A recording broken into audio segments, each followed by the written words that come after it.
Hello everybody, welcome to Reverse Homesteading. Thought I'd give you an update on my leggy tomato seedlings, the ones that I grew from seed. It's late in the season, you really should not be planting tomatoes from seed here in Melbourne at the moment. But I had some seeds that I was saving and I left them in water for like 1 or 2 days, and they must have been older tomatoes because they were starting to sprout. The seeds were inside the water.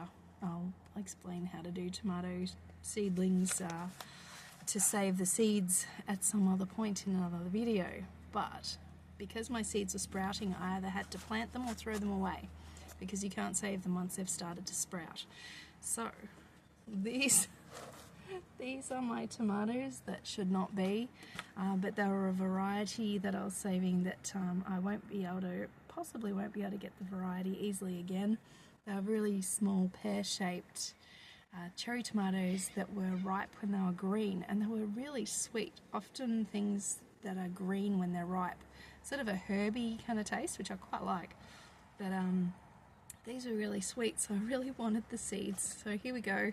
We're going into winter in a couple of months, and I've got tomato seedlings. So, and I don't have grow lights, and I have loaned out my 4 only heat pads, so these will be going in a sunny window inside. They will not be staying outside, hence this video, because if I don't pot them up to take them inside soon and sort out what to do with the extra, I'll lose them anyway because it's too cold outside at night now. It's about 8 degrees centigrade. I'm not sure what that is in Fahrenheit, 80 something, low 80s maybe.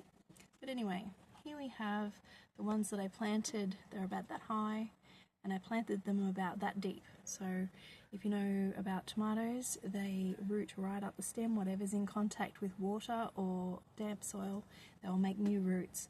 So you plant them really deep so that their leaves are not quite touching the soil.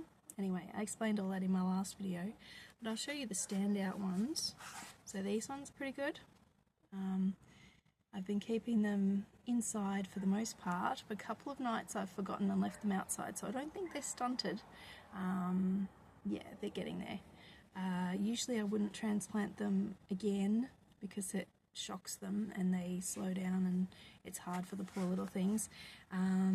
But because I have to get them inside, I have to do it soon, which, you know, all these things you do when you shouldn't, you end up with these kinds of problems. Anyway, so they're the decent ones, and this is the best one. This is my little experiment.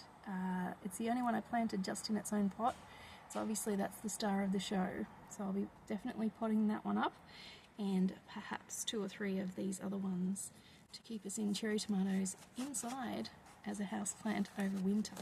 We shall see how that goes. But yes, same as any other kind of potting up. So you've got a decent sized pot because it'll only be one, and I've got a little bit of I was going to say dry aged, but that's beef, isn't it? A little bit of aged manure there, just half a handful. Tomatoes are heavy feeders, so they're like fertilizer. I don't use the chemical fertilizers. Let's see how many roots this little thing has. Not a whole lot, but it's only been in there. See if I put it on the tag. Yeah, I only put it in there last month, so yeah, we'll just plant it. There you go, there's its little roots down the bottom, so it's not doing too badly. We'll just plant it as deep as we can so that its leaves are just peeking over the edge of the soil. And it can handle that because it will, as I said, it will grow roots right along its stem. And I'll show you another update in another month or so when it really looks like a tomato plant, not a tiny little orphan. Okay, so we'll get some soil in there. I've pre-wet my soil, so it's going to support the little plant a little bit. We'll put a little bit of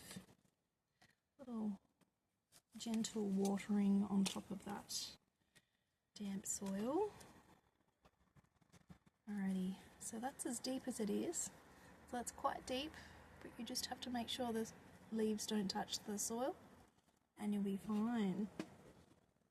So always water your seedlings in, even if it's just a little mist or a tiny little bit like this, just to make sure the soil all comes together around the stem.